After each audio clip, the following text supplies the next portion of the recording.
A direção do seu olhar vai definir a direção dos seus passos. A direção dos seus passos vai definir o seu destino profético, irmão. Para de perder tempo olhando para o problema, gasta tempo olhando para a promessa.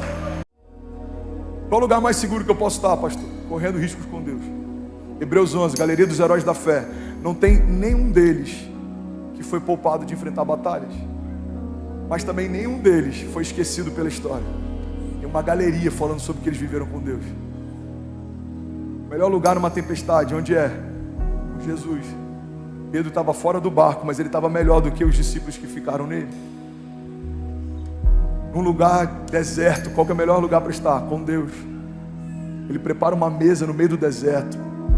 Ele provê no meio do deserto. Abraão, ele tem um momento que ele tem que escolher entre um lugar e outro. Ele fala, não, deixa o meu sobrinho escolher, porque para mim tanto faz. A bênção não é a geografia, a bênção é a palavra. Tudo que Deus me deu é tudo que eu preciso. No meio do deserto eu vou frutificar, em lugares áridos eu vou prosperar, porque a minha bênção está no Senhor, não está na terra, não está na geografia. Eu falei algo essa semana, a pastora Raquel estava ao lado, eu não lembro qual era o contexto, mas eu achei aquilo tão forte, irmão. Falei, irmão, nunca foi sobre geografia. Eu estava aconselhando alguém, eu falei, nunca foi sobre geografia. Na verdade, a geografia vai assistir o que Deus vai fazer com você. A geografia assistiu a promessa de Deus se cumprir em Abraão. A geografia assistiu a promessa de Deus se cumprir em Davi. A geografia assistiu a promessa de Deus se cumprir em José. E eu quero liberar isso sobre você. Você não vai prosperar porque está em Alphaville. Você não vai prosperar porque veio para São Paulo. Você vai prosperar porque existe uma promessa sobre você. E a geografia vai assistir o que Deus vai fazer. Você crê nisso? Diga amém. Um amigo foi para Miami esses dias. Foi a primeira vez que ele foi para Miami. Mandou uma mensagem de lá. Ele falou, pastor, eu não sei o que você fez com Deus não, mas ele deve ter ficado chateado com você. Eu falei, por que, irmão? Ele falou, como é que ele tira você desse lugar e manda para o Brasil? Eu tô maluco com isso aqui. Eu falei, irmão, nunca foi sobre lugar, sempre foi sobre uma palavra. Quantas pessoas a gente conhece?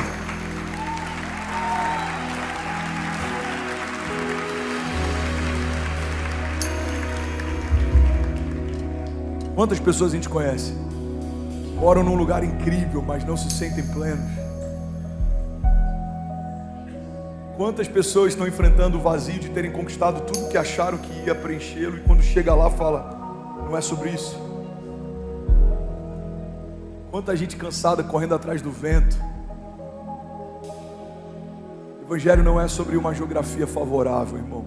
O Evangelho é sobre o favor de Deus.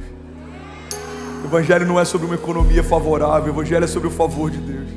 O Evangelho não é sobre política favorável. O Evangelho é sobre o favor de Deus. Pastor, mas e agora? Ir com esse governo, ir com outro governo, ir com o próximo governo, irmão? Daniel governou no meio da Babilônia. José governou com Faraó. Olha que forte isso. A terra era de Faraó, mas o governo era de José. Não é sobre quem é o dono, é sobre quem governa. José governou coisas que não eram dele, mas o governo era dele. Muito forte, pega isso. Ele estava na casa de Potifar. Quem era o dono de tudo aquilo? Potifar. Quem governava? José. Aí ele é colocado numa prisão. Ele era escravo, não era livre. Ele não tinha titularidade de nada dali. Mas a chave estava com ele. Por quê? Porque o governo foi entregue a ele. Aí leva ele até Faraó. Faraó tira o anel do dedo, que simbolizava honra, autoridade, coloca na mão de José e fala, ninguém terá mais autoridade do que você. Você só tem mais autoridade do que eu quando eu estiver assentado no trono. Nenhuma mão se levantará e nenhum pé se moverá sem que haja uma palavra tua, José. Um jovem que dorme como prisioneiro, na noite seguinte vai dormir como governador. Guarda isso, irmão. Não é sobre o lugar que você está, é sobre o governo. Evangelho é sobre o governo, é sobre unção de governo. Deus nos chamou para liderar. Deus nos chamou para apontar o caminho. Deus nos chamou para profetizar o novo. Deus nos chamou para nos movermos pelas promessas dos céus, notícias dos céus, não pelas notícias da terra. Pastor, os dias são maus, vale a pena a gente investir? Claro que vale, a nossa provisão vem do reino, não vem daqui. Pastor, os dias são difíceis, vale a pena a gente sonhar? Claro que vale, os sonhos são de Deus, não são os nossos. É Ele quem faz, é Ele quem gera em nós, tanto o querer quanto o efetuar. não é sobre economia. Vamos ser sinceros, se dependesse de quem lidera a economia do Brasil hoje, a gente estava lascado.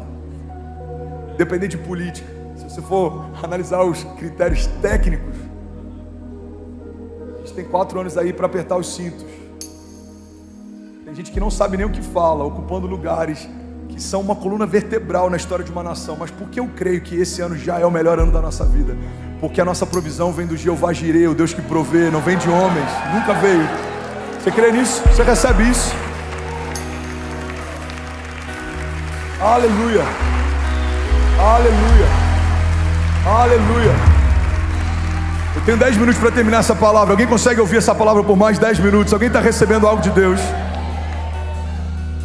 Vencer as batalhas muitas vezes está ligado à nossa perspectiva, o que você escolhe olhar, porque os seus passos sempre vão na direção daquilo que você olha. É por isso que marcas investem tanto para ter um showroom no meio do shopping. É por isso que os banheiros dentro de um shopping são colocados no final dos corredores. Você sabia disso? Para que você obrigatoriamente tenha que passar por todas as lojas antes de entrar no banheiro. Então você está olhando as vitrines e aquilo te atrai. Engraçado porque o comércio entendeu algo que alguns cristãos ainda não entenderam. Cuidar da direção do nosso olhar é algo que define a direção dos nossos passos. A Bíblia diz que Pedro está andando sobre as águas olhando para Jesus. O convite foi feito por ele, o caminho foi criado por ele, mas em algum momento Pedro para e olha para as ondas. E a Bíblia diz que quando ele começa a olhar para a tempestade, ele afunda.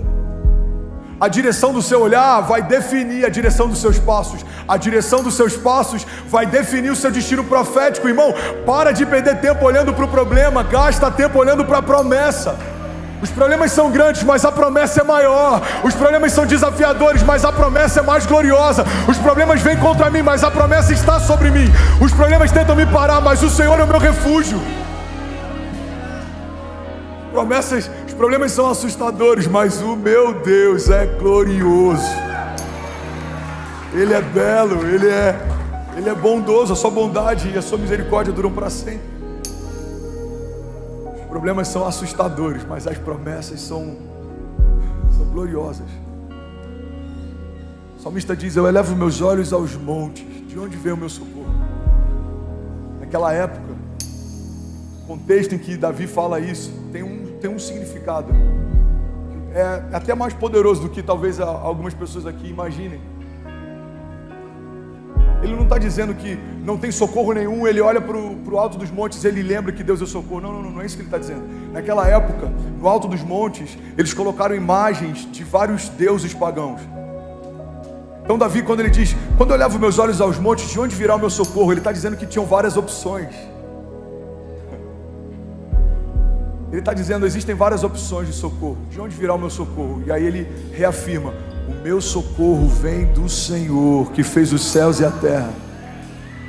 Durante uma batalha, muitos tipos de socorro vão se apresentar para você. Uma opinião, pessoas que querem te ajudar, facilitar.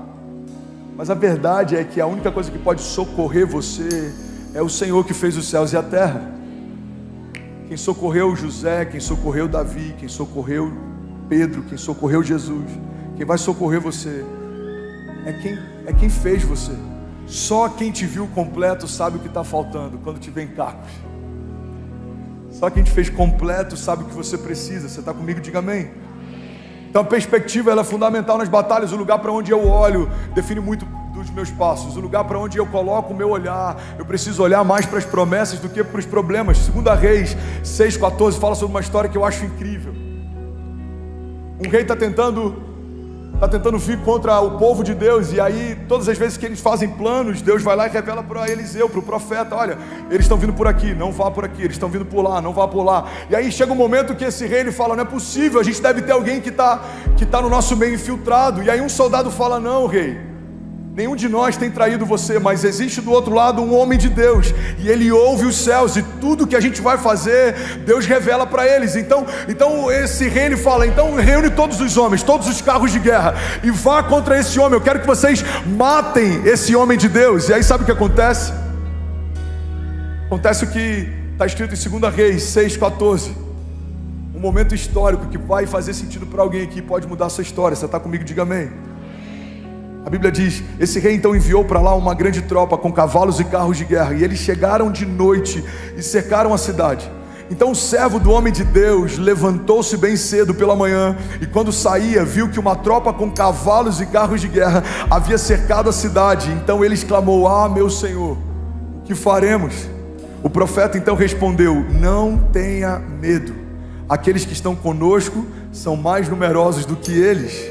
Então Eliseu orou: Senhor, abre os olhos dele para que veja. Então o Senhor abriu os olhos do rapaz, que olhou e viu as colinas cheias de cavalos e carros de fogo ao redor de Eliseu.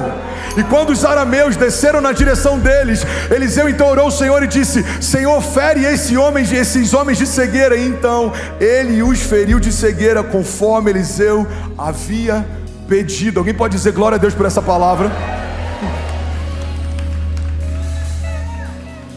A experiência de um homem que conhece o caráter de Deus traz paz em meio a tempos de caos. Esse contraste aqui não é à toa. Existe um rapaz, existe um homem de Deus experimentado. Existe um jovem na sua caminhada, existe um homem de Deus experimentado. O jovem está desesperado porque está vendo os exércitos contrários. O homem de Deus está em paz porque ele sabe que maior é a quantidade daqueles que lutam por nós do que aqueles que vêm contra nós. E a oração dele não foi nem para que Deus fizesse, ele sabia, Deus já estava fazendo. A oração dele foi só para que o moço visse. Irmão, olha para mim, o fato da gente não ver algumas coisas não significa que Deus não esteja fazendo elas. O fato de você não ver alguns livramentos não significa que Deus não esteja te dando livramentos. O fato da gente não ver Deus abrindo algumas portas não significa que algumas portas que a gente está entrando não foi Deus quem abriu. O sobrenatural não está sujeito a algo que você consegue ver de forma natural. O homem de Deus, ele não fala: Senhor, faça alguma coisa. Talvez se fosse eu ou você, ele ia falar: Senhor, eu estou aqui no teu nome, profetizando no teu nome, você me abandonou? Não tem uma crise do profeta, não tem uma pirraça dele. A oração dele não é faça, a oração dele é: nos deixe ver o que você está fazendo. Recebe isso, irmão, em nome de Jesus. Senhor, nos deixe ver o que você já está fazendo.